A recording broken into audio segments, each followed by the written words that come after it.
जिन लोगों का हरूब कैंसिल हो चुका है वो एक नई मुसीबत में पड़ चुके हैं। एक मुसीबत टली तो दूसरी आन पहुंची, यानी आम लफ्जों में यूं कह लें कि आसमान से गिरा और खजूर में अटका। वो कैसे, वो भी आपको बताते हैं। बल्कि इस पे अगर आप एक और फिक्रा भी साथ लगा लें, वो कहते हैं ना कि हरूब हरूब कर दे मैं आप पे हरूब होई, बस कुछ इस तरह का मामला हो गया है।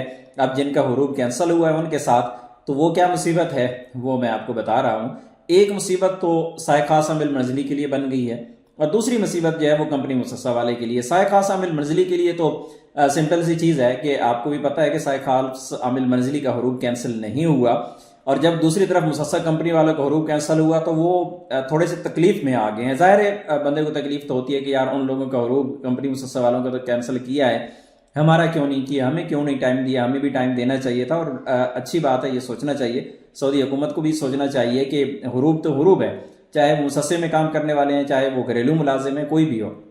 बहरहाल अब मसला ये आ चुका है कि आपका हरूब तो कैंसिल हो गया, लेकिन दूसरी तरफ आपको नकल कफाला करवाना है 60 दिन के अंदर।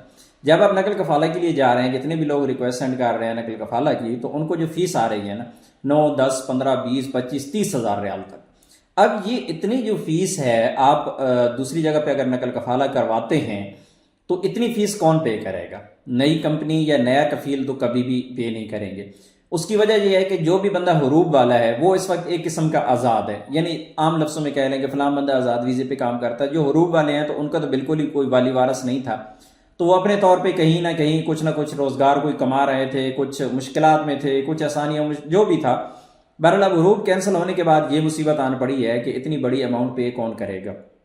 अब जो नया कफील कंपनी है वो तो बिल्कुल भी नहीं करेंगे। अगर किसी कंपनी या कफील को वाकई ये बंदे की ज़रूरत है, आपकी ज़रूरत है, तो वो अपने पास अगर नकल कफाला कर भी लेता है तो वो ज़रूर तय करेगा कि भाई मैं आपकी सैलरी में से हर महीने इतने काटूंगा। और इतनी बड़ी अमाउंट ये कौन कमाएगा, कौन पूरी करेगा? बहुत ही मुश्किल है। हाँ, कोई बंदा है अच्छा सेटल्ड है तो वो तो पूरी कर सकता है, वो तो कफील को भी कहेगा ठीक है मेरी सैलरी में से काटते जाएं, या फिर वो एडवांस में पेमेंट दे देगा कि ठीक है मैं नकल कफाला करवाता हूँ, पेमेंट मैं आपको खुद पे कर देता हूँ। लेकिन एक बड़ी तादाद ऐसी भी है लोगों की जिनके हरूब कैंसिल हुई हैं, वो सऊदी अरेबिया में रहना ही नहीं चाहते। वो ये चाहते हैं कि यार 5 साल हो गए हैं, 3 साल हो गए हैं, हरूब लगा हुआ है, मुसीबत में फंसे हुए हैं, तो यहाँ से जान छूट जाए, हम अपने मुल्कों को चले जाएं। ये हरूब कैंसिलेशन की जगह अगर हमें आउट पास मिल जाता, आउट पास हमारा बन जाता, हमारी जान यहाँ से छूट जाती, हम यहाँ से चले जाते, तो ये मसला अब भी मौजूद है।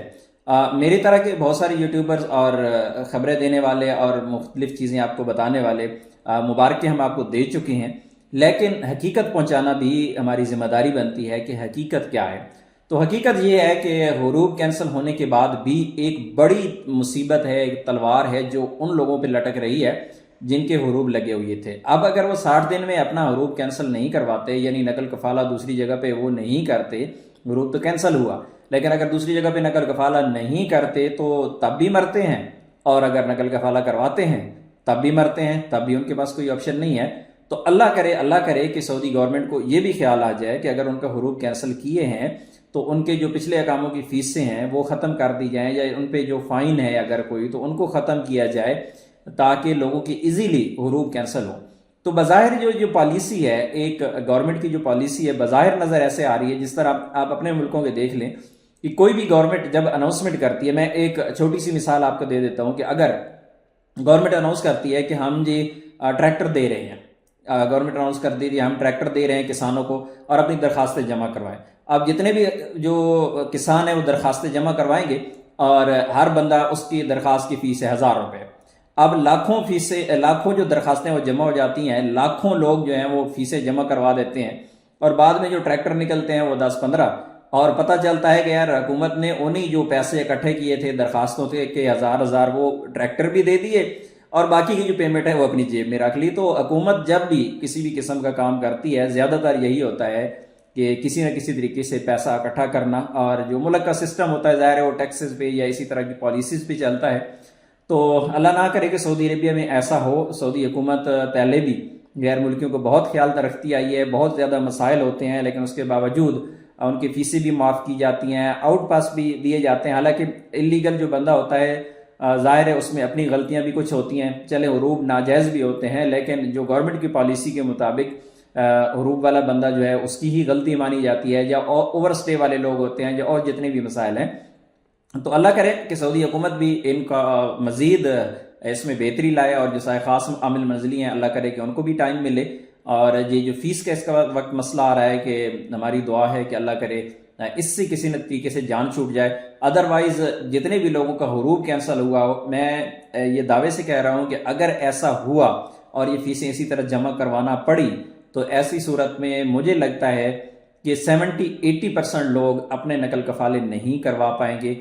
اس میں ایک اور چیز بھی میں آپ کو بتا دوں کہ جن لوگوں کو ابھی تک سعودی عربیہ میں 1 سال مکمل نہیں ہوا، ان کے نقل کفالے بھی نہیں ہو رہے ہیں. ان کو بھی ایرر آ رہا ہے کہ آپ کا 1 سال پورا نہیں ہوا، اس وجہ سے آپ کا نقل کفالہ نہیں ہو سکتا. اور اس میں ایک اور بھی اہم چیز ہے کہ جن کا موقوف العمل لگا ہوا تھا ان لوگوں کو بھی میسیجز آ چکی ہیں کہ آپ نقل کفالہ دوسری جگہ پہ کروا لیں. لیکن فی الحال کی جو صورتحال ہے میں نے آپ کو بتا دی ہے، مشکل ہے، کافی زیادہ مسائل ہیں. لیکن آنے والے وقت میں اگر کوئی اس میں بہتری آتی ہے، کوئی نئی چیز آتی ہے، تو انشاءاللہ میں آپ کے ساتھ ضرور شیئر کروں گا. السلام علیکم.